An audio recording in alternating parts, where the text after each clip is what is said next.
Si Kim Mi-kyung ay researcher ng patatas sa isang food company. Siya ay namamahala sa research, pagpapakilala ng bagong uri ng patatas sa mga magsasaka at pagbili ng patatas. Nakipag-usap si Kim sa mga magsasaka pero nasira ang negosasyon dahil sa 10 won na hindi pagkakasundo. Galit na nagmura si Kim, gustong bumagsak ang kumpanya dahil kuripot sa patatas kahit top seller sila ng chips. Sa oras na yon, pumipirma ang presidente ng kasunduan para ibenta ang kumpanya. Biglang pumasok si Seo Baekho ng Wonhon Retail, isang gwapong lalaki na inakusahan ng pagpasok ng walang paalam. Inihayag ni Seo na peking kumpanya ang kausap ng presidente na nagpapabagsak ng mga binibili nitong negosyo. Binigyan ni Seo ang presidente ng dalawang pagpipilian, makipagsanib sa Wonhon o maniwala sa mandaraya at magsara. Pinili ng Pangulo ang pagsasanib para iligtas ang kumpanya. Samantala, ang mga mananaliksik ng patatas, walang kaalam-alam sa mga pangyayari, ay masayang kumakanta at nagwe-welcome ng mga bagong empleyado hanggang sa mabalitaan na bangkarote na ang kumpanya at binili na ng Wonhon Retail. Dobleng dagok ito kay Kim Mi-kyung, dating empleyado ng Wonhon Retail ng 6 na taon at umalis ng masama ang loob, iniisip itong bangungot na lugar. Pagkatapos ng matagumpay na negosasyon, bumalik si Seo Baekho sa Wonhon Retail, pero hinarap ang galit ng isang tinanggal na empleyado. Sa kabila ng banta sa kaligtasan, kalmado niyang hinarap ang atake at naikulong ang umaatake. Pinapakita ang kanyang pagsasanay bilang Special Forces. Pagkatapos ng acquisition, ang mga taga-Potato Research Institute, pinamumunuan ni Kim Mi-kyung, ay nagayos ng todo para magpakitang gilas sa Wonhon Retail. Hinarap nila ang pangungutya at pagdududa sa kahalagahan ng kanilang institute sa HR department ng Wonhon Retail. Masigasig na ipinagtatanggol ni Kim Mi-kyung ang kanilang gawain na hindi lang daw sila nag-aaral gumawa ng masarap na patatas, kundi bumubuo rin ng bagong uri, nagbabantay sa paglaki ng punla at nagpapabuti ng kalidad at ani bilang nangunguna sa agrikultura ng Korea.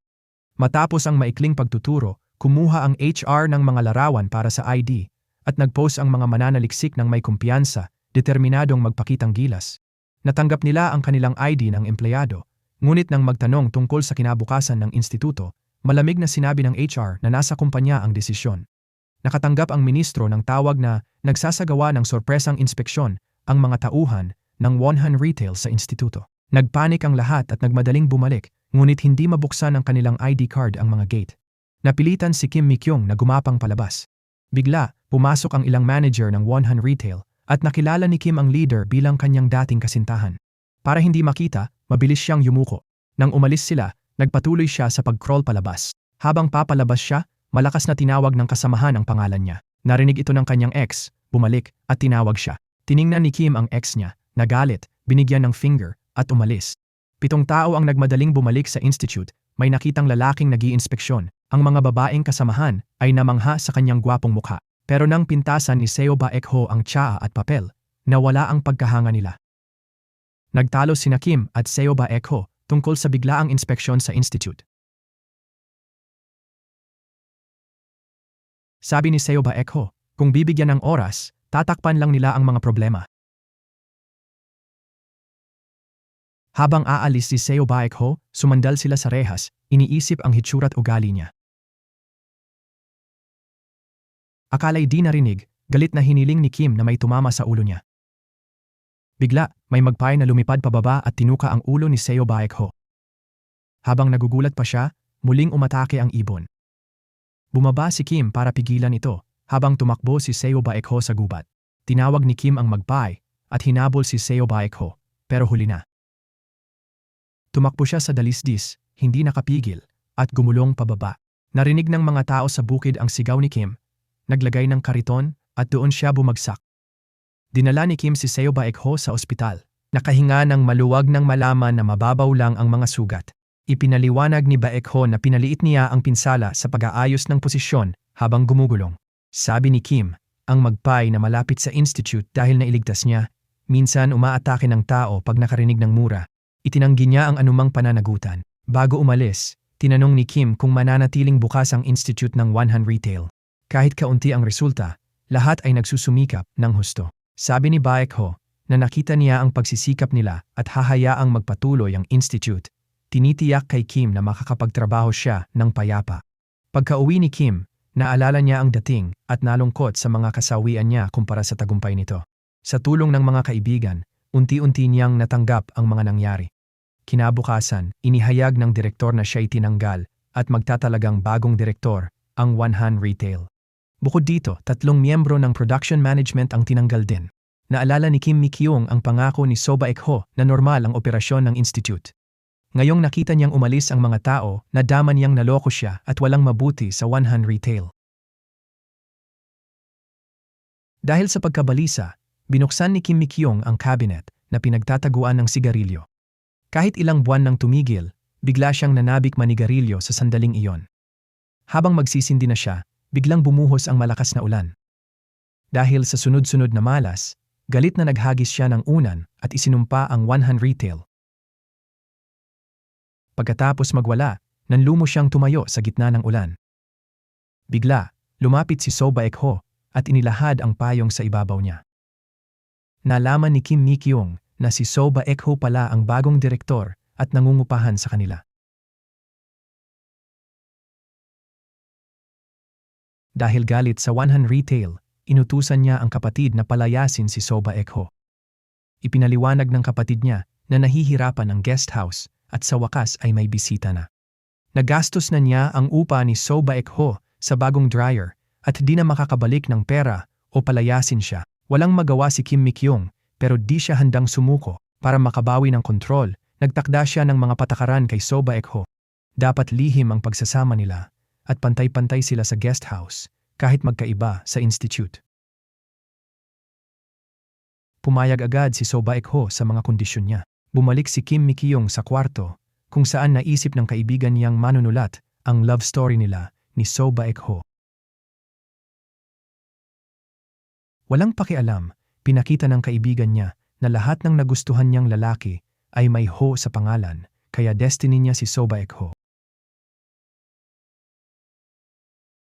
Ang pangunahing tauhan sa kanyang paboritong nobela ay katulad ni Direktor Soba Ek-ho. Natawa si Kim Mi-kyung, iginiit na lalayo siya sa One Han Retail at imposible ang relasyon kay Soba Ek-ho. Kinabukasan, sumama si Soba Ek-ho sa kanila sa tanghalian sa cafeteria para mapalapit sa lahat. Pagkaupo niya, pumasok ang 3 leader ng patatas at nagkalat ng chismis na itinapon siya sa burol. Tumayo si Soba Ek-ho para batiin sila pero sinampal siya pabalik sa upuan. Ang mga leader ay nagsalita ng napakabastos kaya nabulunan si Soba Ek-ho sa kanyang sopas. Si Kim Mi-kyung, naghahatid ng kape, narinig ang usapan tungkol sa bagong direktor. Kunwari ipinunasan ng luha, nalungkot na tinanggal ang dating direktor para sa iba.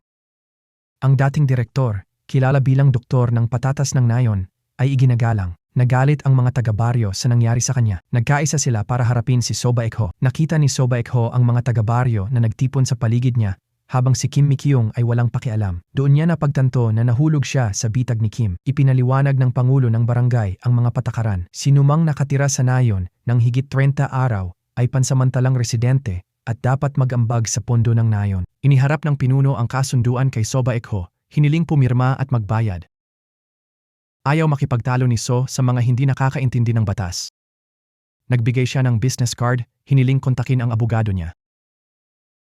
Gabing iyon, inamin ni Kim Mi-kyung ang pagkakamali, nag-alok magbayad para kay So. Tumanggi si So na makipag-areglo o hayaang magbayad si Kim, nagalit ang matatanda. Bilang parusa, hinarang ng pinuno ang daan mula guest house hanggang institute. Nagsabi si So na pampubliko ang daan, pero may ebidensya ang pinuno na binayaran niya. Bumalik si So sa guest house, hiniling sa kapatid ni Kim tawagan ng taxi. Sinabi ng kapatid na bihira ang taxi dahil malayo sa lungsod. Hinulaan ni Kim na naharang ang kotse niya at sinisi siya sa hindi pakikinig. Ang paglalakad sa institute ay aabot hanggang sa dulo ng araw ng trabaho. Nakita ni Kim na aalis na, humingi ng sakay si Soba Ek-ho. Pumayag siya, pero pinaupo siya sa cargo bed ng pickup truck. Si Soba Ek-ho, parang nahulog na prinsipe, na pilitang umupo sa truck. Si Kim, ayaw sa kayabangan niya, sinadyang dumaan sa mga bato para yugyugin siya. Para makahanap ng mas magandang daan, tumingin si Soba Ek-ho ng mapa ng bundok. Hindi niya napansin ang babala sa gumuguho. Umuwi siyang gulo-gulo, hinatak kotse. Nakita ni Kim ang itsura niya at nahulaan ang nangyari. Gusto ni So Baek-ho sa harap, pero sira, kaya sa cargo bed ulit siya. Payo ni Kim ay sumukot magbayad, pero tumanggi si So Baek-ho, kukuha ng solusyon. Kinaumagahan, maagang gumising si So Baek-ho para sumakay ng bus, pero dumaan lang ito kasama ang pinuno ng baryo at iba pa. Samantala, ang kapatid ni Kim Mi-kyung ay pumunta sa kasal at aksidenteng nakita ang dating nobyo na nagtanong tungkol kay Kim. Hindi sinasadyang sinabi ng kapatid na nag-aaral siya tungkol sa patatas. Bumalik ang ex sa kumpanya at agad tiningnan ang listahan ng mga empleyado, kumpirmadong kasali si Kim. Nakatanggap si Kim ng agarang tawag na may peste ang mga pananim na patatas at sili. Ang buong instituto ay kumilos para mag-spray at alisin ang mga peste. Lumabas si So Baek-ho para magtanong at bigla siyang itinulak ni Kim papasok ng sasakyan. Pagdating, lahat ay nag-ayos maliban kay So Baek-ho na tahimik lang na uminom ng tsaa. Inutusan siya ni Kim na maghanda at sumama. Inamin ni So Baek-ho na hindi pa siya nakagawa ng ganoon. Matapos sermunan ni Kim, kinuha niya ang bota pero tumanggi sa makulay na protective suit. Habang nagsispray, nakatago ang isang kamay ni So Baek-ho sa bulsa, nagtatrabaho ng istilong-istilo.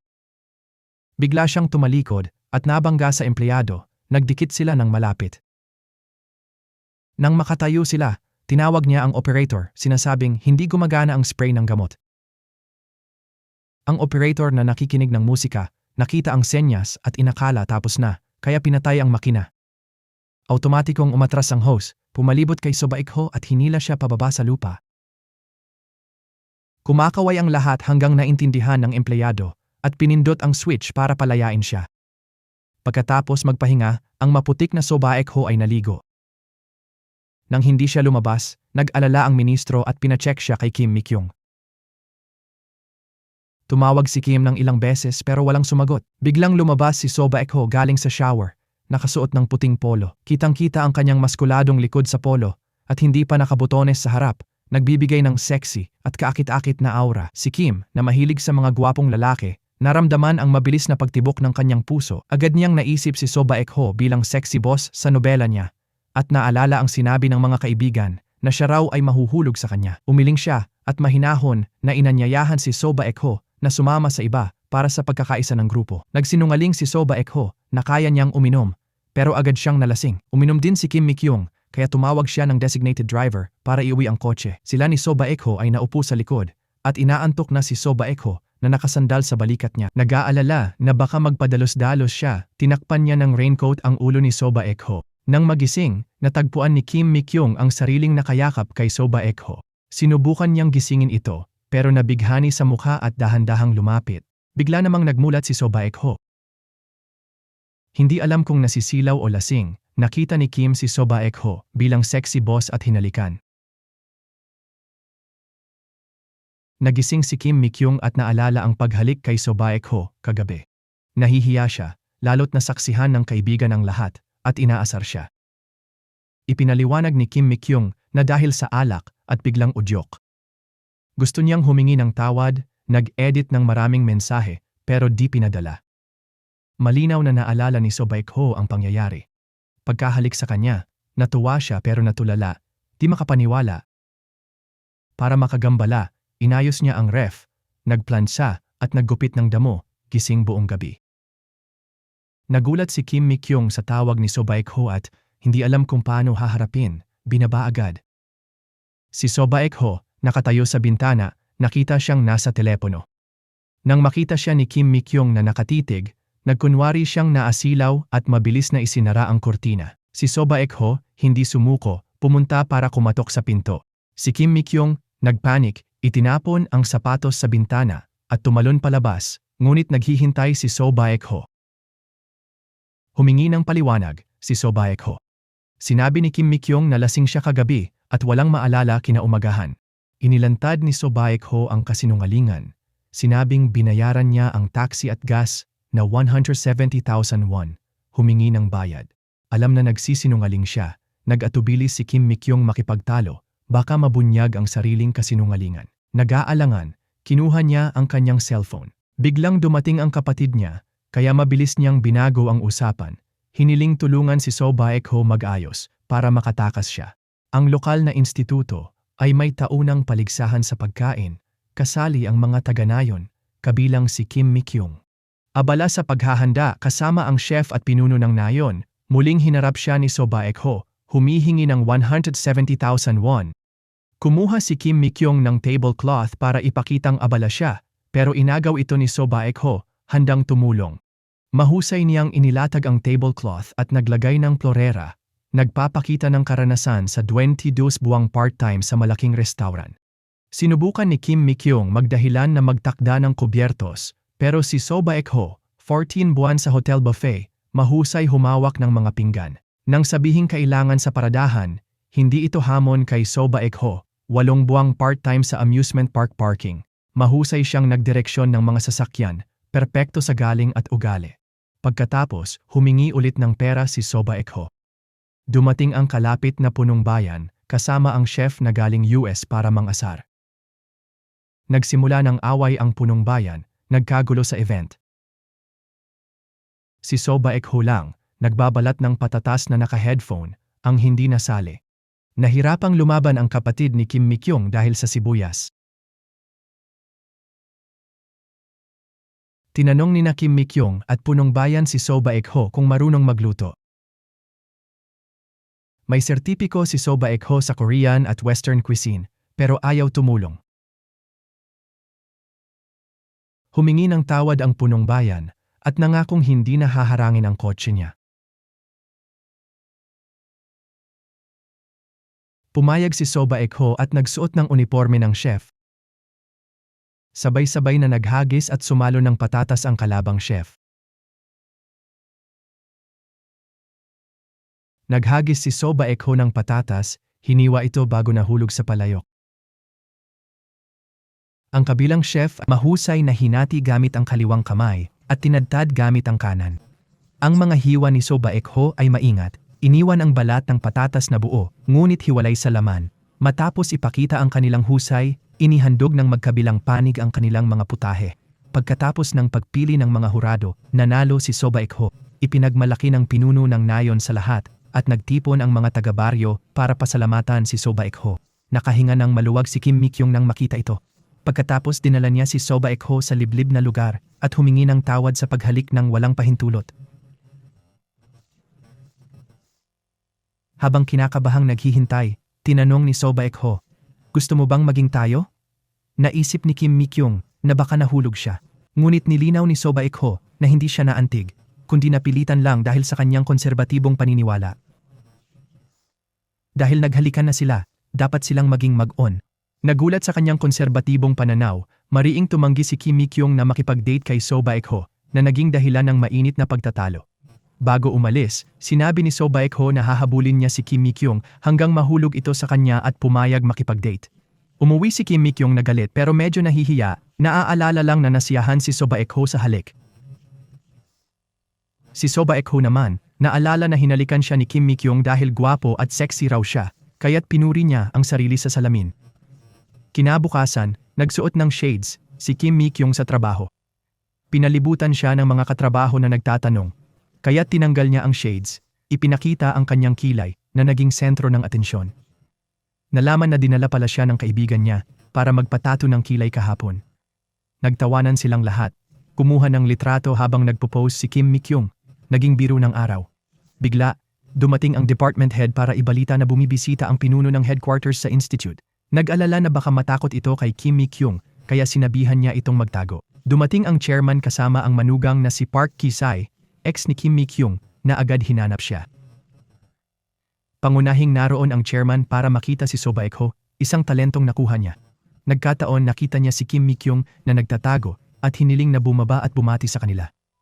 Ayaw ipakita ang kilay o makita ang ex, tinakpan ni Kim Mi-kyung ang mukha ng buhok at dahan-dahang lumapit.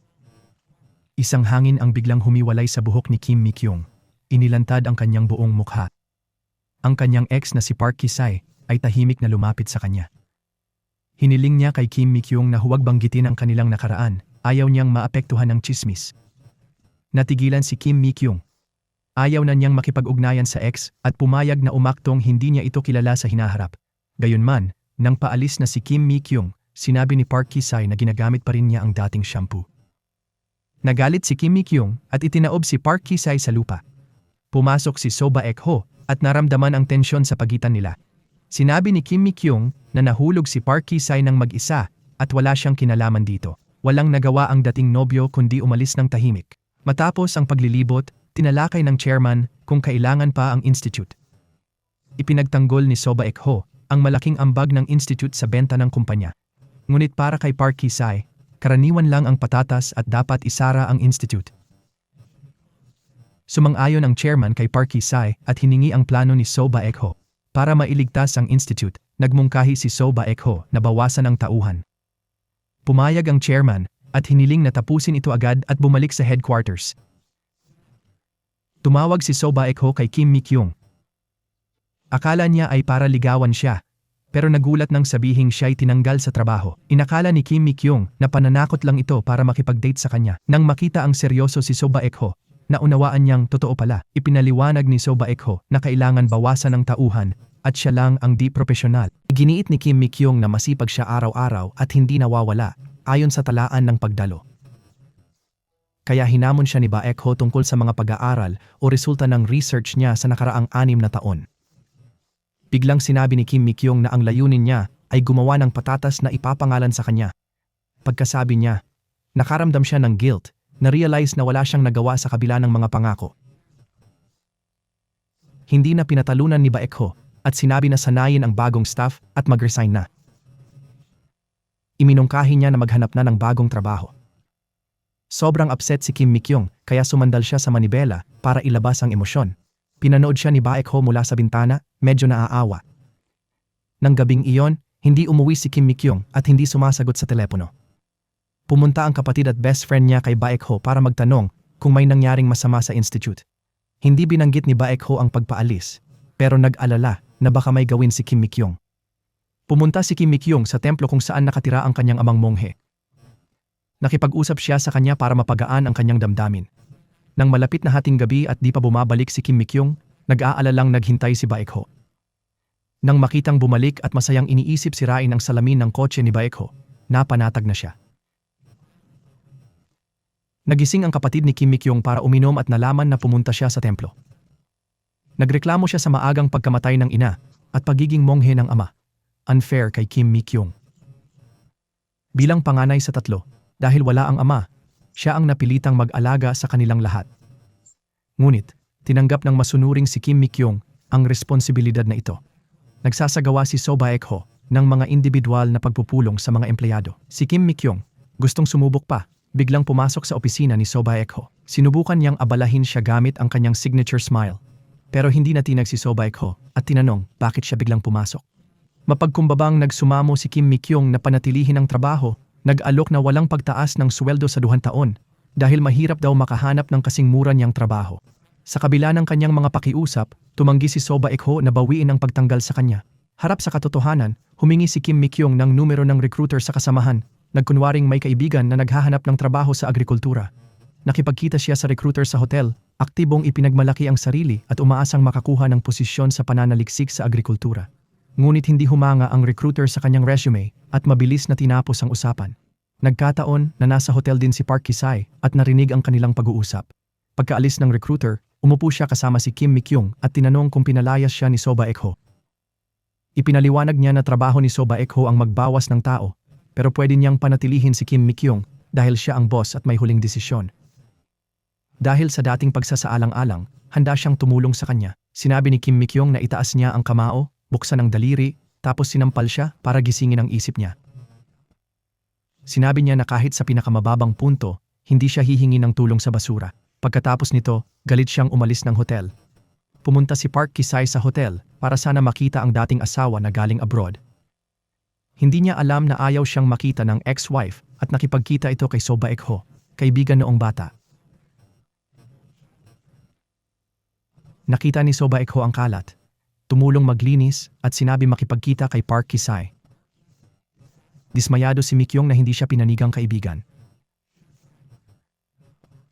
Samantala, nakarating sa mga kasamahang babae ni Kim Mi-kyung ang balita ng kanyang pakikipanayam at tinanong siya kung bakit naghahanap ng trabaho. Hindi na makapagtago, inihayag ni Kim Mi-kyung na siya pala ay tinanggal sa trabaho. Nagalit ang mga kasamahan para sa kanya at masama ang tingin kay Soba Ek-ho na naging hindi komportable. Iniwasan ni Soba Ek-ho ang kanilang mga tingin Pero pagkatapos ng trabaho, nakaharang ang kanyang kotse. Nang mapagtanto na ito'y tahimik na protesta, wala siyang choice kundi itulak ang kotse niya mismo. Pinanood ni Kim Mi-kyung at dalawang kasamahan ang eksena mula sa pagtatago at nagdiwang. Maya-maya, umuwi si Soba Ekho at may delivery ng bulaklak na pinaghirapan niyang makuha. Bahagi ito ng plano niyang ligawan si Kim Mi-kyung matapos tanungin kung anong bulaklak ang gusto niya. Nag-atubili siya, hindi tiyak kung ibibigay ang bulaklak. Malapit na ang quarterly meeting ng institute at sabik ang mga empleyado. May tindahan ang asawa ng ministro, laging may dala siyang maraming merienda sa mga pulong, kaya masaya ang lahat. Hawak ang merienda, pumasok sila sa meeting room at nagulat nang makita si Soba Ekho. Bigla nilang naalala ang bagong pamumuno at baka raw kanselahin ang araw ng merienda. Pagsisimula ng pulong, nagharap ang ministro sa unahan. Lahat maliban kay Soba Ekho ay sumusulyap sa merienda sa mesa.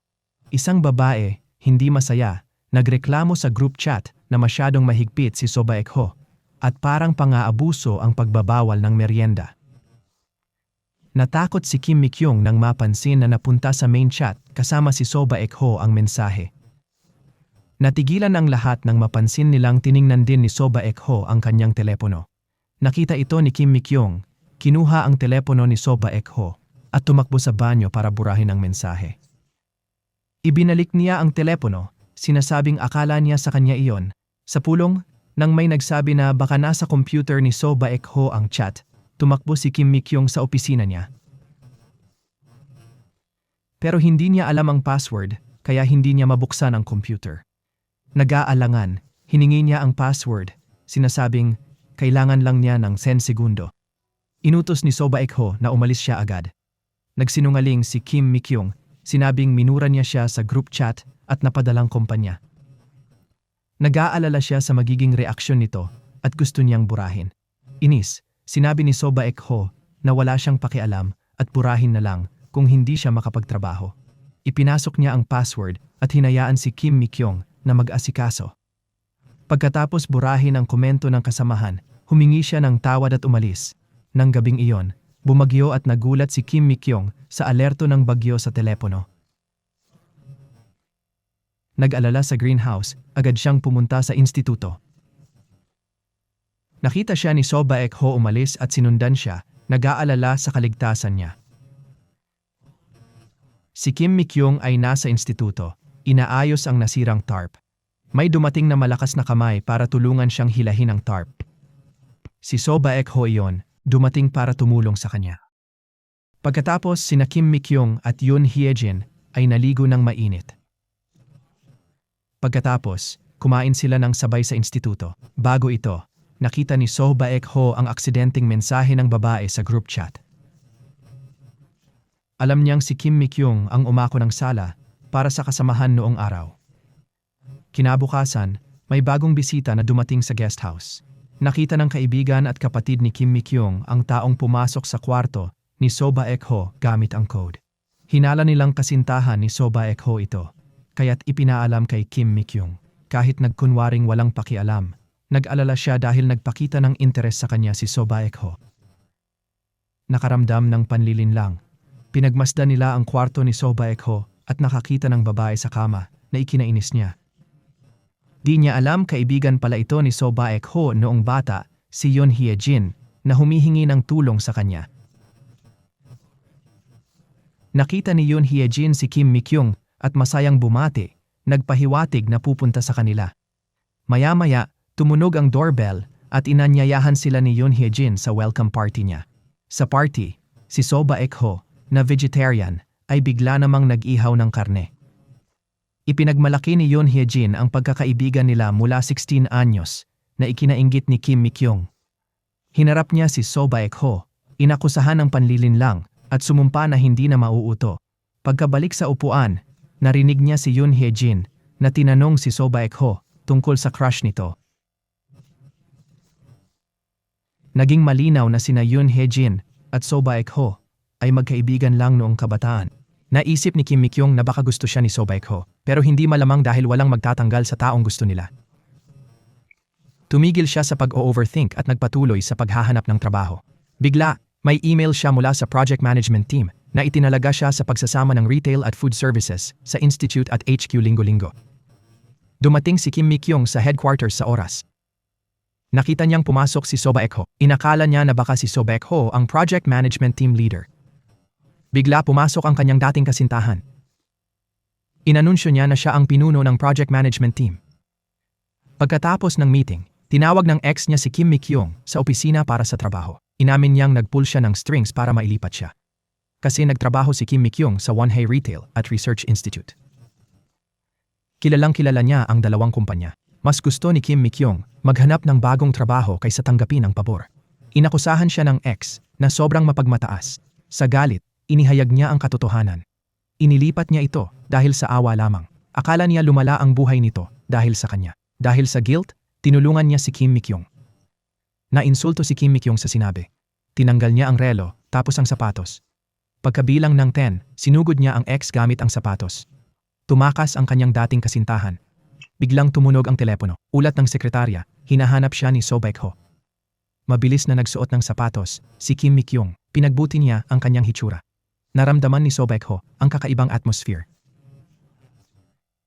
Tinanong niya bakit nandoon si Kim Mi-kyung. Nagsinungaling si Kim Mi-kyung tungkol sa negosyo. Pagkaalis, pumunta siya sa pamilyar na kainan. Nakasalubong niya si So Baek-ho. Galit si So Baek-ho sa pakikipag-ugnayan kay Park Ki-sae. Bakit hindi sa kanya nagulat ng trabaho? Nakita ni Kim Mi-kyung ang galit pero di alam bakit. Ipinaliwanag niya na nakikipag-usap lang siya sa kasamahan tungkol sa trabaho, hindi siya nilalampasan. Hindi makasagot, kaya nagmadaling umalis si So Baek-ho. Nalungkot ang mga kasamahan sa balitang lilipat si Kim Mi-kyung. Sinisisi ni Kim Mi-kyung si So Baek-ho. Nais niyang multuhin ng mga espiritu si So Baek-ho. Habang nagsasalita siya, nakarinig si So Baek-ho ng kakaibang ingay. Sa takot, hindi siya nakatulog buong gabi. Kinabukasan, tinanong niya ang kapatid kung may narinig na kakaiba. Bago makasagot ang kapatid, tinapakan ni Kim Mi-kyung ang paa nito. Nagsinungaling siyang wala silang narinig. Sinadya niyang takutin si So Baek-ho. Kung siya'y maging multo, tiyak na hahabulin niya si So Baek-ho. Nag-aalinlangan si So Baek-ho. Sa laboratorio, nakarinig siya ng mga ingay na kumakalam. May nakita siyang pulang bakas sa sahig patungo sa pinto. Sinundan niya ito at nagulat sa dalawang babae sa pinto. Akala'y multo. Bumagsak siya. Bumaba na ang mga babae. Iniulat nilang pumasok sila sa opisina ni So Baek-ho kahapon. Aksidenteng nabuhos nila ang pulang nail polish at nasira ang upuan. Dahil sa takot na matuklasan ni So Baek-ho, pinapunta nila ang mga babae. Hindi alam ang totoo, takot pa rin si So Baek-ho sa trabaho. Pauwi siya, may flyer na biglang tumama sa windshield ng kotse niya. Tinanggal niya ito at nakitang tungkol sa ritual, laban sa masasamang espiritu. Kinabukasan, nakita nila ang shaman na nagri-ritual sa harap ng bahay nila. Si So Baek-ho ay nakaluhod at nagdarasal na tumigil ang kakaibang ingay. Nang ma-realize ang gulo, inamin agad ni Kim Mi-kyung ang katotohanan. Ang ingay ay mula sa mga ibong tinatawag na ghost birds tuwing tag-init. Nagsorry si Kim Mi-kyung pero di agad pinatawad ni So Baek-ho. Para ipakita ang sinseridad, binigyan ni Kim Mi-kyung si So Baek-ho ng mansanas. Bilang pagtanggi, hiniwa ni So Baek-ho ang mansanas at ibinalik. Hindi sumusuko, inimbitahan ni Kim Mi-kyung siya para sa kape. Nagdala si So Baek-ho ng coffee cart, tinreat lahat ng kasamahan. Hinugasan ni Kim Mi-kyung ang kotse niya, kinanti niya rin. Para sa iba, di ito away, kundi pagpapakita ng pagmamahal. Sa ibang lugar, nalaman ni Park Ki-sae na si Yoon Hye-jin ay nasa guest house sa Kapatagan, kung saan nakatira rin si Seo Baek-ho. Pumunta siya roon at kumatok, ngunit si Kim Mi-kyung ang nagbukas ng pinto. Nagulat sa pagdating ng dating kasintahan, inakay ni Kim Mi-kyung si Park Ki-sae para tanungin ang kanyang layunin. Itinago ni Park Ki-sae ang diborsyo at nagsinungaling na sinusuri lang ang tirahan ni Seo Baek-ho bilang supervisor. Pagkatapos magpaliwanag, tinanong niya kung bakit nandoon si Kim Mi-kyung. Sinabi niyang, bahay niya iyon, at may karapatan siyang nandoon. Agad na nabahala si Park Ki-sae. Nagreklamo si Park Ki-sae sa kasamahan na magkasama, sina Yoon Hye-jin, Kim Mi-kyung, at Seo Baek-ho. Ang tatlong taong ayaw niya ay magkakasamang nakatira. Desidido siyang itago ang koneksyon nila sa kanya. Bumalik si Kim Mi-kyung sa guest house at tumigil sa labas ng kwarto ni Seo Baek-ho. Naalala ang matamis na sandali kagabi. Sinubukan niya ang iba't ibang paraan para mapatawad siya, ngunit nanatili siyang matatag.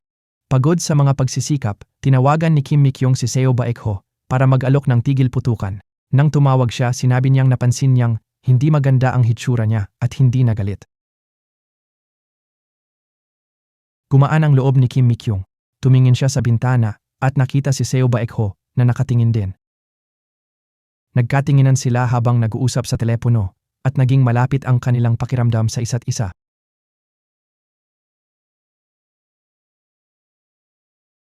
Para itago ang kanyang pagkaasiwa, mabilis niyang binaba ang tawag. Ngayon, nagpulong si Seo Baek-ho sa kawani para ipakilala ang bagong patatas para sa chips sa susunod na taon. Papalitan nito ang Changsheng na patatas na ginamit nila sa loob ng 15 sa taon. Tumutol ang direktor sa pagpapalit ng matagal nang ginagamit na patatas habang binigyang diin ni Seo Baek-ho ang bentahe ng bagong patatas at nagpakita ng chips mula sa dalawang uri para sa taste test. Nagboluntaryo si Kim Mi-kyung na tikman ang mga ito at parehong masarap ang dalawang uri. Para itaguyod ang lokal na brand, tumakbo siya sa lab at nagdala ng bagong uri na may mataas ding ani. Nang makitang nag-aalinlangan si Seo Baek-ho, agad siyang dinala ni Kim Mi-kyung sa bukid para mag-inspeksyon. Sa institute, nakita ng mga kasamahan sina Kim Mi-kyung at Seo Baek-ho na natutulog sa kotse, halos magkadikit ang mga kamay. Naging usap-usapan ang kanilang relasyon, pati na ang posibilidad ng kanilang kasal. Nagising sila nang tumunog ang kanilang mga cellphone. Lumabas si Kim Mi-kyung at nakitang nagkukunwaring nag-e-ehersisyo ang mga kasamahan at direktor. Nilapitan ni Park Ki-sae si Seo Baek-ho at binigyan ng susi, sinasabing may villa ng magulang ng kasamahan na pwede niyang tirhan. Nagduda si Seo Baek-ho sa biglang pag-alala ni Park Ki-sae sa tirahan niya. Ramdam ang lihim na motibo sa pagpilit na lumipat siya. Sabi ni Park Ki-sae, narinig daw niyang malapit sina Seo Baek-ho at Kim Mi-kyung at baka magulo lang kung doon siya titira. Naalala ni Seo Baek-ho na pinatay niya ang telepono kahapon para di maistorbo si Kim Mi-kyung na natutulog sa kotse. Napag-isip-isip niya na kailangan niyang kontrolin at ilayo ang damdamin niya kay Kim Mi-kyung. Nakita ni Kim Mi-kyung si Seo Baek-ho sa bintana at tinawagan siya. Tiningnan niya ang telepono pero di sinagot. Kumatok siya sa pinto, nagtataka kung bakit di sinagot ang tawag niya. Walang pagkabahala, nagsinungaling si Seo Baek-ho na di niya nakita ang tawag. Si Kim Mi-kyung, nahihiya, ay nag-alok pa ring sumama sa pulong sa punong tanggapan kinabukasan. Malamig na sinabi ni Seo Baek-ho na mas gusto niyang mag-isa at pumasok sa kanyang silid. Isinara ang pinto.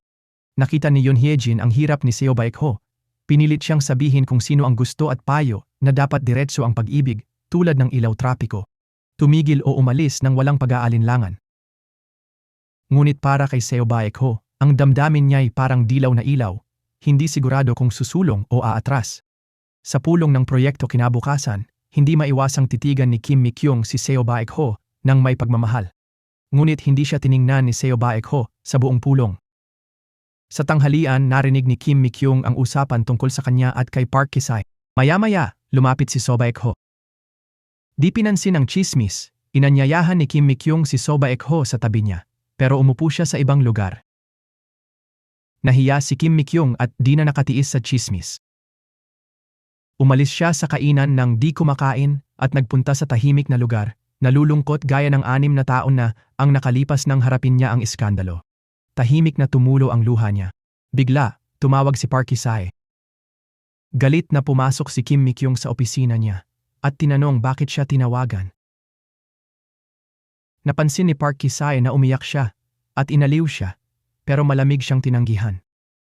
Nagbitiw, sinabi ni Park Ki-sae na nag-resign si Seo Baek-ho, pero di pa niya pinirmahan, kaya wag mag-alala. Natigilan si Kim Mi-kyung. Akala niya nag-resign si Seo Baek-ho ilang linggo na, hindi lang ngayon. Kinumpirma nito ang desisyon ni Seo Baek-ho na bitawan siya, na labis niyang ikinadukha. Pagka-uwi, hindi napigilan ni Kim Mi-kyung na humithit ng sigarilyo na matagal na niyang tinalikdan. Bago pa niya masindihan, napansin niya ang paso ng bulaklak sa pintuan ni Seo Baek-ho, ang uri na minsan niyang sinabi na gusto niya. Kumatok si Kim Mi-kyung, kinuwestiyon si Seo Baek-ho tungkol sa mga bulaklak at sa kanyang pabago-bagong kilos, na lalong nagpahirap sa kanya. Matapos makinig, lumapit si Sobiko kay Kim Mi-kyung.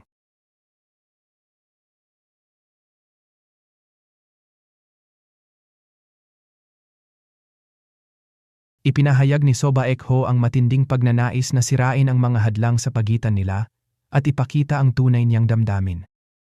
Nakita ni Kim Mi-kyung ang matinding pagnanasa sa kanyang mga mata, kaya namula siya at bumilis ang tibok ng kanyang puso.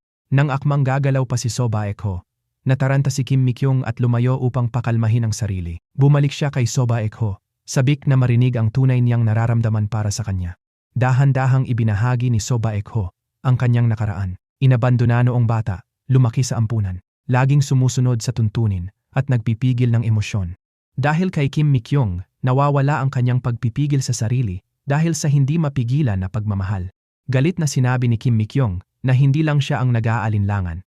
Walang normal na babae ang magkakagusto sa taong nais siyang tanggalin, pero siya'y abnormal na hindi mapigilan ang damdamin. Naantig si So Baek-ho, pero pinigilan ni Kim Mi-kyung. Sinabing sila'y nasa relasyong superior-subordinate. Nag-alok na mag-date pagkatapos ng kanyang pagbibitiw.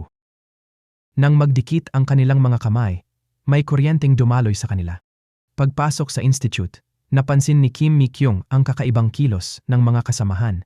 May itinatagong bagay sa computer. Nang subukan niyang mag-imbestiga, pinigilan siya. Ipinadala siya ng ministro sa opisina ni So Baek-ho para pag-usapan ang pagpili ng patatas. Pagkaalis niya, napabuntong hininga ang mga kasamahan sa ginhawa. Nakita nila sina Kim at So na natutulog sa kotse at inakala silang magkasintahan, ngunit alam lang ang kaarawan niya.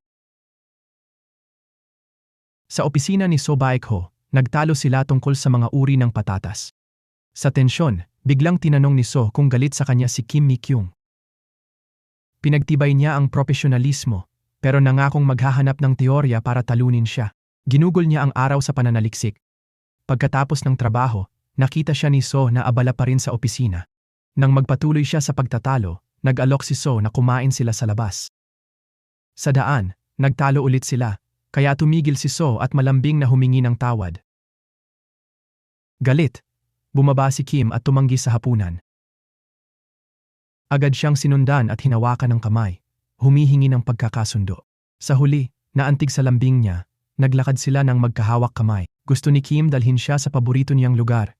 Di alam na ang kaibigan at kapatid ito'y bagong opisyal na mag-on at matamis na nagde-date doon. Nang marinig sina Kim Mi-kyung at So Baek-ho, agad nagtago ang magkapatid. Nakita ni So Baek-ho ang alak at pagkain. Inakala galing kay Kim Mi-kyung at naantig. Si Kim Mi-kyung naman, naguluhan, hinahanap ang may-ari. Bigla, may nakitang sulat si So Baek-ho at inisip na galing kay Kim Mi-kyung. Ngunit nang buksan, sobrang nagulat siya, kaya nataranta at tumakas. Kinuha ni Kim Mi-kyung ang sulat. Nakitang puno ng malaswang laman. Naghihiwatig ng mainit na gabi. Agad niyang sinabing di niya iyon isinulat, pero wala na si So Baek-ho. Paglayo ni Kim Mi-kyung, tinanong ng kapatid sa kaibigan ang laman ng sulat. Sinabing sulat pag-ibig daw yon para sa kanya. Binulong ang mga salita, ikinagulat niya. Kinabukasan sa trabaho, agad na ipinaliwanag ni Kim Mi-kyung kay So Baek-ho na hindi niya isinulat ang liham. Inamin niya ang pagkagusto sa kanya at ilang negatibong saloobin, pero iginiit na hindi niya isusulat ang mga iyon. Bago pa siya makatapos, may narinig silang bumagsak. Ang pinuno ng koponan para sa patatas ay lumitaw mula sa likod ng refrigerator. Lumapit sina Kim at So sa pinuno, may regalo, itinanggi ang relasyon, pero inamin ni So na sila at humingi ng lihim. Nakakalungkot, sinabi niyang nasabi na sa dalawang babae, kaya napilitan silang suhulan ang mga ito para manahimik. Habang nasa loob si So, tinawagan si Kim ng boss, tinatanong kung pinag-uusapan nila ang kasal. Nagmadali siyang bumalik para umamin, pero nalaman niyang alam na ng mga kasamahan. Nang malaman na hindi na lihim ang kanilang relasyon, kumpiyansang umupo si So Baek-ho sa tapat ni Kim Mi-kyung sa hapunan, hayagang inamin ang kanilang ugnayan, at malambing na nakipag-usap sa kanya sa harap ng lahat. Hindi alam na may kasamahang kumukuha ng litrato sa labas. Si Park Hee-sai, na nagmamanman sa dating asawa, ay naglipat ng kasamahan para tulungan si So Baek-ho kahit may pagtutol. Iniulat ng kasamahan kay Park Hee-sai na wala sa ang dating asawa at nakikipag-date si So Baek-ho kay Kim Mi-kyung. Nag-alinlangan si Park Hee-sai, alam na ayaw ni So Baek-ho sa maingay na babae tulad ni Kim Mi-kyung at hindi sila bagay. Ngunit nang makita ang litrato at marinig si So Baek-ho umamin, tinawagan ni Park Hee-sai ang presidente ng kumpanya para ibalik si Kim Mi-kyung mula 6 na taon ang nakalipas. Samantala, ang kapatid ni Kim Mi-kyung, batid ang pagkakaiba ng kakayahan nila, ay nag-aalala na baka samantalahin ni So Baek-ho ang kanyang kapatid. Mula nang mamatay ang kanilang ina, si Kim Mi-kyung ang naging tagapag-alaga ng pamilya. Hinarap niya si So Baek-ho na nangakong poprotektahan siya habang naghahanda ng inumin.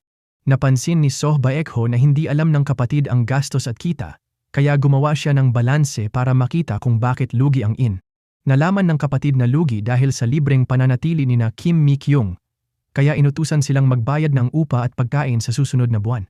Napag-isip ni Kim Mi-kyung at kaibigan na hindi kaya ng kapatid isipin ito ng mag-isa. Ang tusong si So Baek-ho ang dapat nasa likod nito.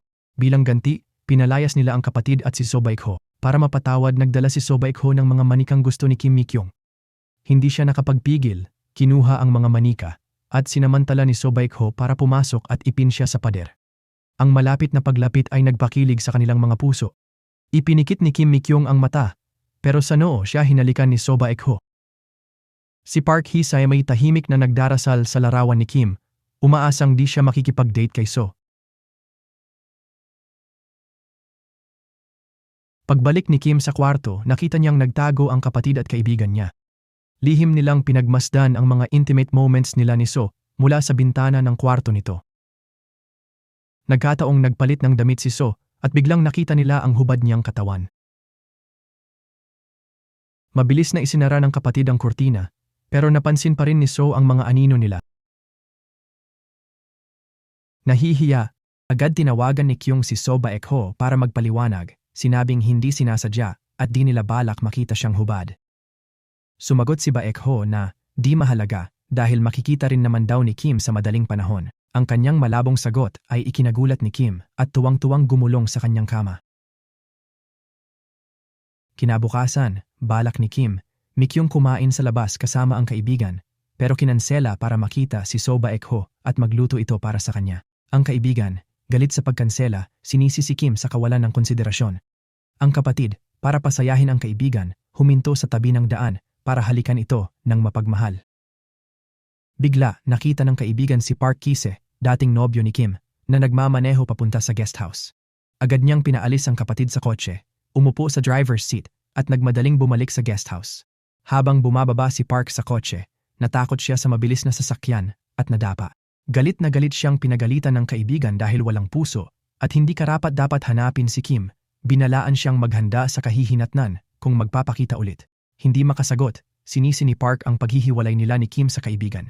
Nakitang umiiwas sa responsibilidad, ang kaibigan, hindi pinansin ang pakiusap ng kapatid, sumipa kay Park at hinabol siya.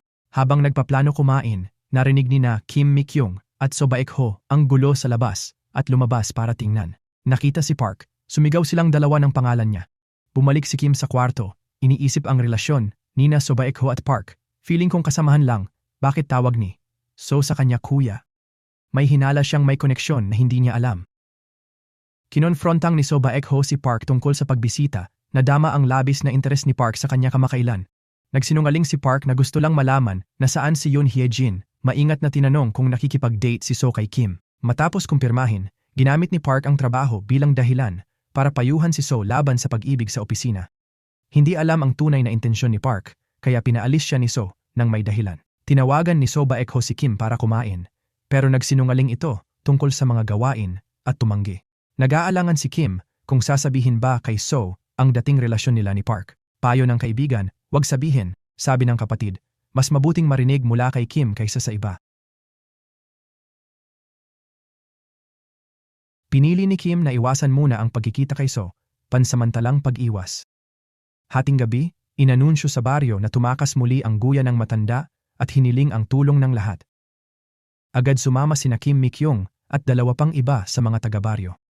Nang maghahati-hati na sila, dumating si So Baek-ho, kumpleto ang gamit. Si Kim Mi-kyung, nag-aalangan, sinabi na simpleng paghahanap lang ito ng guya at hindi kailangan ang ganitong paghahanda. Si So Baek-ho, nahihiya, nagpaliwanag na natuto siyang mag-alaga ng sarili ng bata pa at laging handa sa lahat. Humingi ng tawad si Kim Mi-kyung kay So Baek-ho sa pagtanggi niyang kumain kasama niya kanina. Nakita siya ni So Baek-ho sa kwarto kanina, pero hindi inilantad ang kasinungalingan, alam may dahilan siya. Naantig sa pag-unawa ni So Baek-ho, Sasabihin na sana ni Kim Mi-kyung ang tungkol kay Park Ki-se nang umiyak ang Guya. Pero tuwing lalapit sila, tumatakbo palayo ang Guya. Matalino, ginamit ni So Baek-ho ang asin sa kanyang bag para akitin ang Guya pauwi at ibinigay sa matanda. Naglagay din siya ng tracker sa leeg ng Guya para mahanap ito kung mawala ulit. Nakita ang matandang umiiyak habang yakap ang Guya. Sinabi ni Kim Mi-kyung na may demensya ito at anak ang turing sa Guya. Salamat kay So Baek-ho, natulungan nila siya ng mabisa. Pagdating sa bahay, hinanap ni Kim Mi-kyung ang kaibigan at kapatid. Binuksan niya ang pinto ng kapatid at nakakita ng babae sa kama, nagulat sila. Kumatok siya sa pinto ng kaibigan para mag-usap, pero wala ito sa kwarto. Bigla na lang tumunog ang cellphone ng kaibigan sa kwarto ng kapatid niya. Pumasok ulit siya at nahuli silang nagbibihis, nagulat siya ng todo. Sa kanya parang pamilya sila, kaya di niya matanggap na nagde-date sila. Kahit may paliwanag sila, hindi pa rin tinanggap ni Kim Mi-kyung at galit na umalis ng bahay. Akala ng kapatid niya pumunta siya kay So Baek-ho, kaya dinala niya ang gamit niya doon. Nang malaman ni So Baek-ho ang buong kwento, hinanap niya si Kim Mi-kyung sa greenhouse. Naniwala siyang hindi totoong magkarelasyon ang kaibigan at kapatid, baka nalilito lang sila. Nakinig si So Baek-ho sa mga reklamo niya at sinabing hindi siya dapat matulog sa greenhouse. Sinabi niyang sabay silang aalis ng bahay. Nagpasalamat si Kim Mi-kyung kay So Baek-ho sa pagiging mabait at malambing. Pumunta sila sa hotel. Inisip niya ang susunod na mangyayari at inihanda ang sarili. Paglabas ng banyo, nag-alinlangan siyang magtanong kung dapat ba siyang maligo muna. Binigyan siya ni So Baek-ho ng tuwalya. Sinabing gawin niya gusto niya. Pero aalis na siya. Nawalan ng pag-asa, naramdaman ni Kim Mi-kyung na nilaro siya ni So Baek-ho. Tinitigan niya ito at sinabing hindi pa tamang oras dahil nababahala siya sa kapatid at kaibigan. Naunawaan niya ang pagsasaalang-alang ni So Baek-ho kaya niyakap niya ito. Kinabukasan, inisyatibo ni Yoon Hye-jin na tawagan si Park Ki-si para magkita. Pagkakita nila, humingi agad si Yoon Hye-jin ng yakap kay Park Ki-si. Nang hindi kumilos si Park, siya na mismo ang yumakap dito. Papunta sa headquarters sina So Baek-ho at Kim Mi-kyung para sa meeting. Pagbukas ng elevator, nakita nila sina Park Ki-si at Yoon Hye-jin na nagyayakap. Nagulat si So Baek-ho, tinawag ang pangalan ni Yoon Hye-jin. Naalala ni Kim Mi-kyung ang wedding invitation na bigay ni Park Ki-si noon. Ang pangalan ng nobya ay talagang Yoon Hye-jin.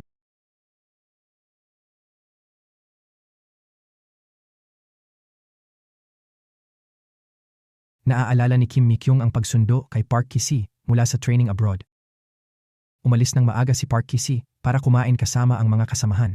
Kinabukasan, sinalubong ni Kim Mi-kyung si Park Ki-si sa opisina at naramdaman ang kanyang malamig na pakikitungo.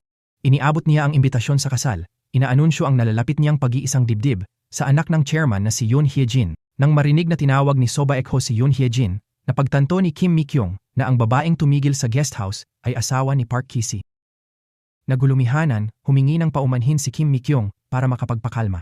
Napansin ni So Baek-ho ang kanyang pagkabalisa, kaya sinundan siya at nag-alok ng mainit na inumin, hinihikayat siyang magsalita. Mabilis na nagpanggap si Kim Mi-kyung na okay siya, binanggit lang ang ilang hindi magandang alaala. Nag-aalala, isinama siya ni So Baek-ho sa ilog para kumain ng ramen pagkatapos ng pulong. Doon, hindi inaasahang nakatagpo sila ng lasing na Yoon Hye-jin na iginiit ang atensyon ni So Baek-ho. Lumabas na hindi pa pala nakaka-move on si Yoon Hye-jin kay Park Ki-si. Sinusubukang ayusin ang kanilang relasyon. Bagamat cool siya at inakusahan si Yoon Hye-jin ng pagiging makasarili at impulsibo, umiiyak siyang nagtalo na hindi lang siya ang dahilan ng kanilang paghihiwalay. Si Park Ki-si ang may kasalanan. Hindi alam ni Kim Mi-kyung, diborsyado na si Yoon Hye-jin kay Park Ki-si. Nang tanungin, sinabi ni Yoon Hye-jin na nakilala niya si Park Ki-si habang binibisita si So Baek-ho sa training sa ibang bansa, at agad silang nagkagustuhan. Pagka-uwi nagtakda sila ng petsa ng kasal. Nalungkot si Kim Mi-kyung nang malaman na hindi pala tapat si Park Ki-si habang hinihintay niya ito. Umuwi siyang malungkot at nakita ang kapatid na umiiyak dahil pinili ng kaibigan ang pagkakaibigan kaysa pag-ibig. Napagtanto ni Kim Mi-kyung na nasaktan niya pala ang kaibigan ng kapatid. Isinama niya ang kapatid para puntahan ang kaibigan nito. Nakita sila ni So Baek-ho at nagpilit sumama. Para di maalarma ang pamilya ng kaibigan, Akyat pader sila, pero napagkamalang magnanakaw si Kim Mi-kyung.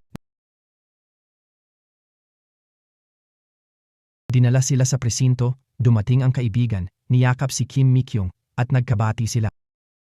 Kinabukasan, humingi ng pagpupulong si Park Ki-sae para ipaliwanag ang ugnayan nila ni Yoon Hye-jin. Inamin niyang pinagtaksilan niya si Kim Mi-kyung 6 na taon na ang nakalipas. Pagkakasal kay Yoon Hye-jin, bigla itong umalis at nagpasimula ng diborsyo sa pamamagitan ng abogado. Gustong maintindihan ni Park Ki-sae kung bakit, pero hindi sinasagot ni Yoon Hye-jin ang mga tawag o text. Akala ng ina ng chairman, nawawala lang si Yoon Hye-jin at hinimok silang mag-usap bago ipaalam ang diborsyo. Sa mata ng iba, masaya si Park Ki-sae bilang manugang ng chairman, pero sa totoo lang, malungkot siya. Nakaramdam si Kim Mi-kyung ng awa at pangungutya sa kalungkutan niya dahil sa nagawa niya noon. Dinala ni So Baek-ho si Kim Mi-kyung sa paborito niyang bukid ng patatas para umamin ng damdamin. Unang nagbahagi si Kim Mi-kyung ng lihim, inamin na nasaktan siya 6 na taon na ang nakalipas. Kahit unti-unti niyang nalimutan ang sakit, wala pa ring lakas loob magsalita tungkol dito hanggang ngayon. Humingi siya ng oras kay So Baek-ho. Lumuhod si So Baek-ho, nagpahayag ng malalim na pagmamahal at hiniling na maging nobyo ni Kim Mi-kyung. Nagkaroon sila ng matamis na halik at mabilis na nag-init ang kanilang relasyon. Pagkatapos kumpirmahin ang relasyon, nabalitaan ni Kim Mi-kyung ang pagkamatay ng ama ni Park Ki-sae. Pumunta siya para makiramay at inaliw ang ina ni Park Ki-sae. Nagpasalamat si Park Ki-sae at inanyayahan siyang kumain. Napansin ni Kim Mi-kyung ang mani sa plato, binanggit ang kanyang allergy bago nagpaalam at umalis. Naalala ni Park Ki-sae na hindi na siya bumili ng peanut butter pagkakasal kay Yoon Hye-jin, akala allergic din. Nagulat si Yoon Hye-jin, sinabi niyang gusto niya ng mani. Nang bumili ng sapatos para kay Yoon Hye-jin, maling size 36 ang sinabi, pero itinaman niya na size 38 pala. Dagdag pa, nagdala siya ng cake nung Mayo para sa kaarawan ni Yoon Hye-jin na hindi naman sa Mayo. Ang mga kilos na ito ay nagdulot ng pagdududa kay Yoon Hye-jin. Nang makita ang 4 na dahon ng clover sa aparador na may hiling ng walang hanggang saya, nalaman ni Yoon Hye-jin na iniisip pa ng asawa ang dating kasintahan. Dismayado, tahimik siyang umalis sa buhay nito. Sa sandaling iyon, naunawaan ni Park Ki-sae ang hinanakit ni Yoon Hye-jin. Sa panahong magkasama sila, hindi niya nakalimutan si Kim Mi-kyung. Tumakbo siya para habulin si Kim Mi-kyung, umiiyak at nagsisisi sa balikat nito. Si So Baek-ho, na dumalo sa libing, ay nakakita ng eksena. Itinulak ni Kim Mi-kyung ang umiiyak na Park Ki-sae, ayaw niyang pag-usapan ang pinagsisisihan niya. Inaliw niya ito gamit ang panyo bago nagpaalam. Bago umalis, may tumawag na kaibigan na nagsabing nasa libing din si So Baek-ho.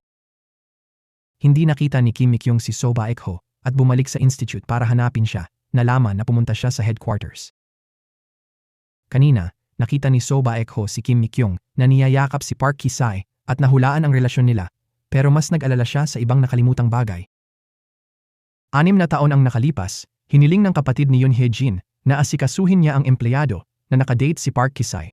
Marami sa kumpanya ang nakaalam sa nalalapit na kasal ni Yoon Hye-jin at Park Ki-sae. Nag-aalala na masira ang imahe ni Yoon Hye-jin bilang kabit. Ayaw ni So Baek-ho na saktan ang inosenteng empleyado pero hindi niya matanggihan ang utos ng presidente.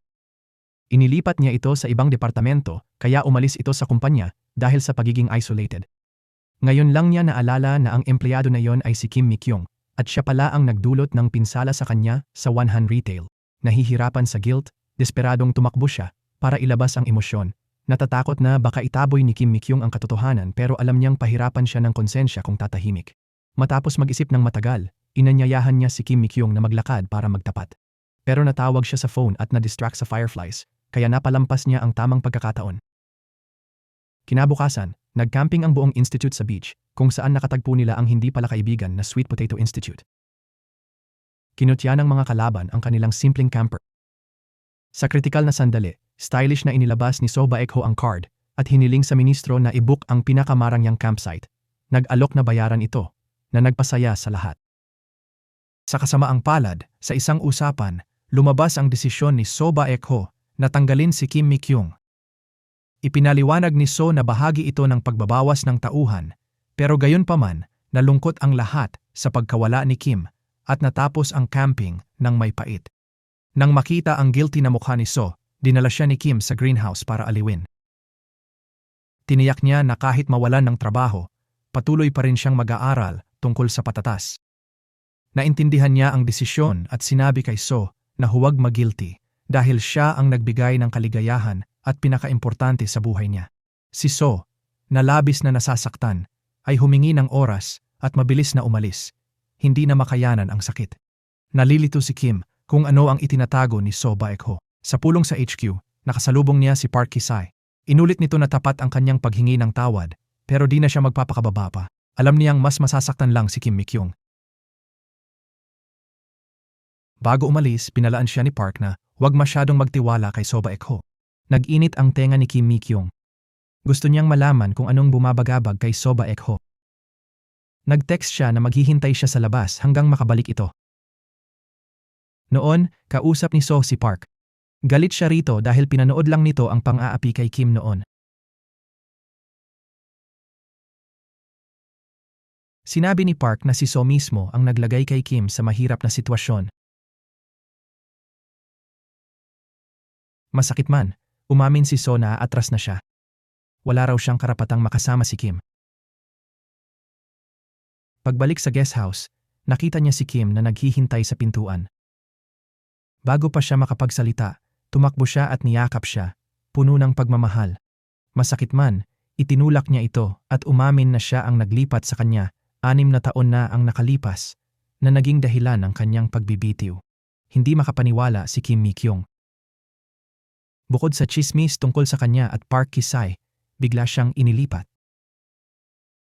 Sa bagong departamento, nag-iisa ang mesa niya sa koridor at walang kumakausap sa kanya.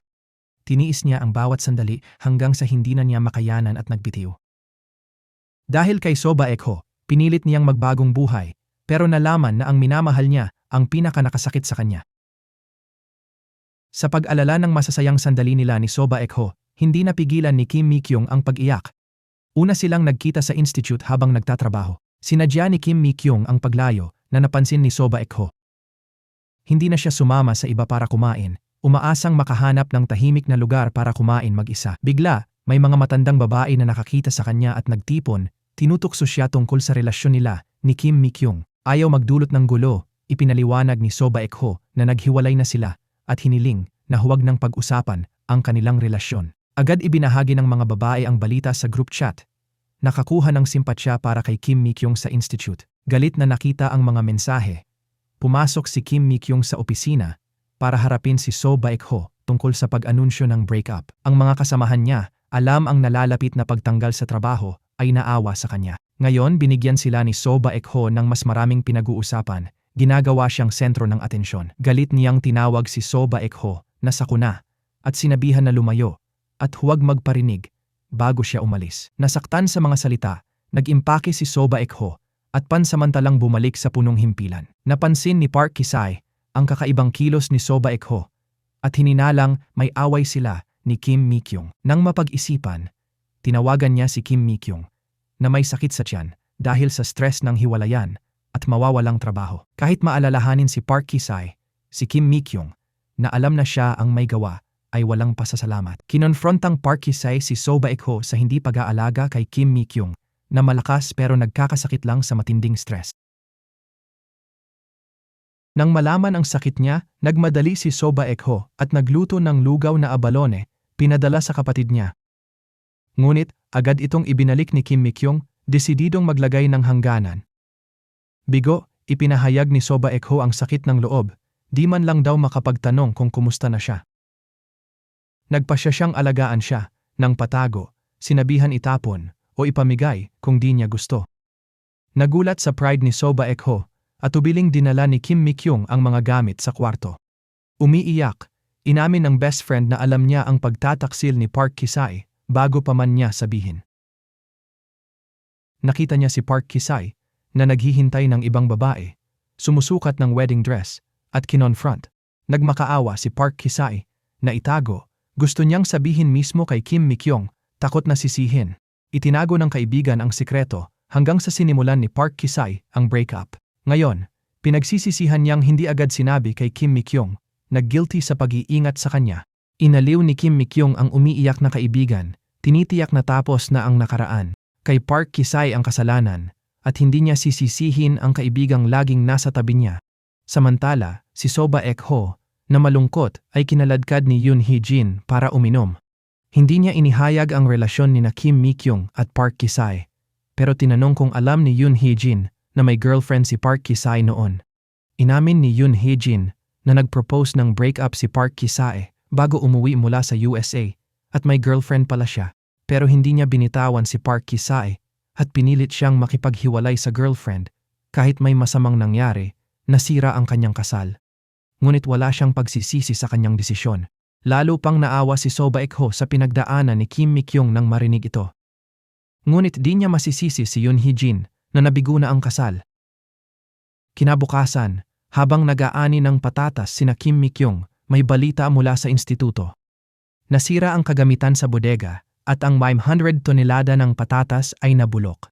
Naisip ni Kim Mi-kyung na kailangang kolektahin ang natitirang patatas sa mga bahay. Ang 500 tonelada ay nangangailangan ng pagbisita sa 100 sambahayan. Mabilis na nagtalaga ang manager ng gawain at lahat ay nagtulungan. Nagboluntaryo si So Baek-ho kay Kim Mi-kyung at nag-away sila habang nagtatrabaho. Pero nakita ito ng mga kasamahan bilang paglalandi, binigyan sila ng privacy. Muntik matamaan si Kim Mi-kyung ng hagdan, pero iniligtas siya ni So Baek-ho. Naantig, pinagalitan ni Kim Mi-kyung si So Baek-ho sa kanyang pagkakasugat. Sumagot si So Baek-ho na instinto niyang protektahan siya agad. Inamin ni Kim Mi-kyung na ayaw niyang makipaghiwalay kay So Baek-ho. Kahit galit siya, dapat sinubukan ni So Baek-ho na bawiin siya. Tahimik na lumabas ang mga kasamahan at isinara ang pinto mula sa labas. Hayaan silang lutasin ang kanilang mga isyu. Pagkatapos gamutin ang sugat, gusto ni Kim Mi-kyung lumayo, pero naintindihan na ni So Baek-ho ang nararamdaman niya. Tapat siyang humingi ng tawad sa hindi direktang pagtulak sa kanya palayo. Inamin na siya'y malamig na makina ng trabaho hanggang makilala siya, na nagturo sa kanya ng empathy. Umaasa siya na maging kasing init niya balang araw. Pinatawad na siya ni Kim Mi-kyung, pero nagpakipot pa, sinabing kailangan niyang magpasaya muna bago sila magsimulang muli. Hindi napigilan ni So Baek-ho na yakapin si Kim Mi-kyung ng gabing iyon. Parehong umuwi sila na nanginginig sa lamig. Nakita ng kapatid ni Kim Mi-kyung na pagod siya, inakala na galit pa kay So Baek-ho at hiningi na umalis ito. Pero nang sabihin niya ito kay Kim Mi-kyung, binugbog siya nito. Nalungkot, nagreklamo ang kapatid kay So Baek-ho at mabait siyang tinanggap nito. Nang si Kim Mi-kyung at kaibigan ay pumunta sa bahay ni So Baek-ho, nakita nila ang dalawang lasing at natutulog na nakaapekto kay Kim Mi-kyung. Napansin niya na si So Baek-ho ay unti-unting nagbubukas ng puso at lumalapit sa kanya. Gamit ang kanyang background sa espesyal na puwersa, nakahanga si So Baek-ho sa isang presidente ng kumpanya at nakakuha ng 90 tonelada ng patatas. Hinangaan siya ni Kim Mi-kyung, pero habang malapit na siyang umalis sa institute, nakaramdam siya ng hinanakit. Nang marinig ang reklamo, inamin ni So Baek-ho na pinagsisihan niyang hindi siya pinanatili at kinilala ang kanyang halaga sa institute. Nadama ni Kim Mi-kyung na ang suporta ni So Baek-ho ay dahil sa romantikong ugnayan, hindi propesyonal na pagkilala. Ito ay humantong sa pagtatalo sa pagitan nila. Sa isang biglaang sandali, hinalikan siya ni Kim Mi-kyung para patahimikin, na nag-iwan kay So Baek-ho ng labis na pagkagulat. Pagkatapos, masigasig niya itong hinalikan pabalik. Nang gabing iyon, nanatili si Kim Mi-kyung sa kwarto ni So Baek-ho at magkasama silang nagdamag. Kinabukasan, dumalo si Kim Mi-kyung sa pulong sa punong tanggapan at narinig ang usapan tungkol sa diborsyo ni Park Ki-sae. Lumapit siya ng may pag-aalala at inihayag ni Park Ki-sae na nagbitiw na siya at malapit nang umalis sa kumpanya. Tinanggap na ni Yoon Hee-jin ang diborsyo at sinabi sa kanyang inang presidente na huwag nang itago at bigyan sila ng kalayaan. Inihayag ng presidente ang diborsyo at naniwala ang lahat na itinago ito ni Park Ki-sae para manatiling manugang. Naunawaan ni Park Ki-sae ang nararamdaman ni Kim Mi-kyung sa gitna ng mga tsismis. Ayaw niyang humingi ng tawad, pero humingi siya ng panahon bago pormal na mag-apologize kay Kim Mi-kyung. Pumayag si Kim Mi-kyung at pareho silang nalutas ang mga isyu. Nilampasan ang kanilang mga pagkakaugnay. Tinanong ni Kim Mi-kyung si So Baek-ho kung kailan babalik sa punong himpilan, habang naghahanda para sa long distance. Hindi inaasahan, kababitiw lang pala ni Seo Baekho. Pinuna ni Kim Mi-kyung ang biglaan niyang desisyon, pero iginalang pa rin ito. Sa huling araw niya, bago makapagpaalam, nasabik ang mga kasamahan na nakuha na ang kulang na patatas. Tapos, may tumawag kay Kim Mi-kyung. Umiiyak niyang sinabi kay Seo Baekho na kinuha ng Agricultural Bureau ang kanyang patatas. Alam ni Seo Baekho ang pangarap niya, kaya't taus-pusong binati siya. 3 taon ang lumipas, tumira na si Seo Baekho kay Kim Mi-kyung. Naging guest room ang dating kwarto niya. Bukod sa pagiging direktor ng IN, siya'y deputy ng potato team at presidente ng local youth group. Sa launch ng bagong patatas, dumating sila ng huli at ipinakilala ang sarili bilang potato experts ng institute. Sumama sila sa iba sa entablado, nagkakaisa sa pagmamahal sa pagtatanim ng patatas.